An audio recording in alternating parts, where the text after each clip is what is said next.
Hey guys, hey YouTube, good morning to everybody. It's a pretty dreary morning in London today. Tomorrow I'm going to be flying over to New Orleans, so haven't decided whether I'm going to do a trip report for that, but I might do. At least my plans are to do a little bit of a video about New Orleans, which I haven't been to before, and I'm going to try also to spend an extra day there to take a trip around the building that used to be the New Orleans Mint, and hopefully I'll be able to produce a video there of things that might be of interest. So until then, I've got three little unboxings for you in this video. These are all coins that have been sent over by members of the Silver Forum for grading.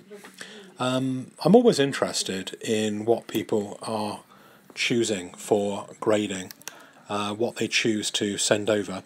It's always quite fun to see whether our tastes are the same, whether I would choose to send over the same coins.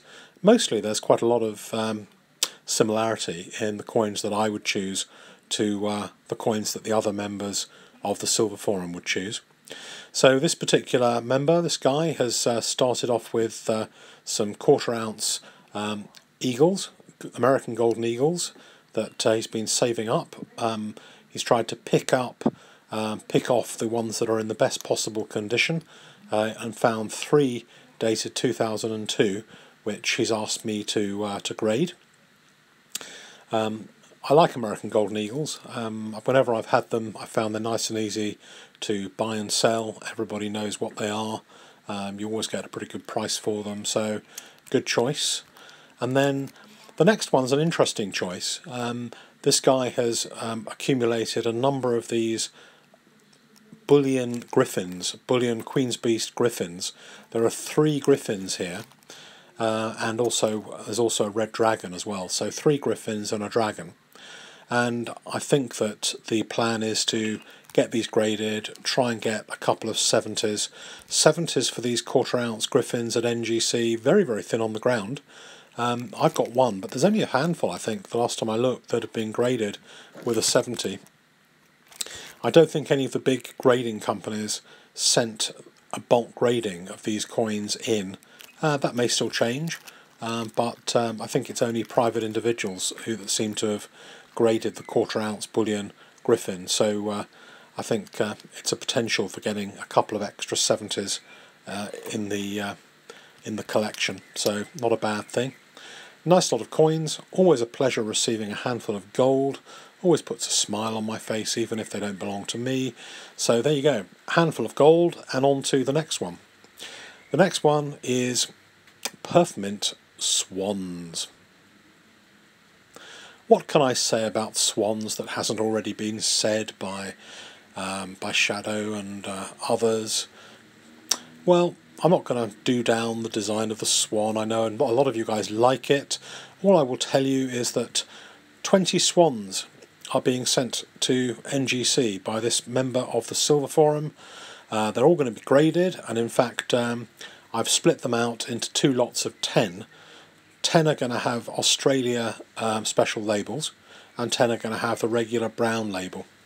And we'll see which one is preferred when they come back, and which one looks smarter with the swan design. So, 20 swans. Next up, we've got another little unboxing that actually arrived today. And this unboxing is a few extra gold coins and a couple of silver coins from one of the Silver Forum members. It's always interesting what people choose, and I said in the last video that people have a tendency to choose similar things. Maybe they get influenced by the crowd, maybe everyone genuinely likes the same things all at the same time. I don't really know. I think what you've got is an interesting situation with these 2017 proofs. Everyone who bought them early, has seen that the sales value of them has gone up quite considerably on eBay. It's been quite interesting that when they've been graded, they've changed hands for very good money. The design is classic. It's got every single thing going for it, but it is unusual because a lot of people traditionally who buy English proof sovereigns generally don't send them to grade. If you look at the NGC history and the census, there's actually only very, very few proof sovereigns that ever get graded. Most of them, unless there's a bulk grading by one of the dealers, most of them end up in their original packaging and don't get graded. So, well, I mean, I don't know whether it's a good idea. I think it's a good idea with these because they are special, but more of these 2017 proofs are getting graded than for many other years. And I don't know what the impact that will have in the future. I suspect that these sovereigns will keep a very big premium for all the rest of their lives, in the same way as the 1989 one did.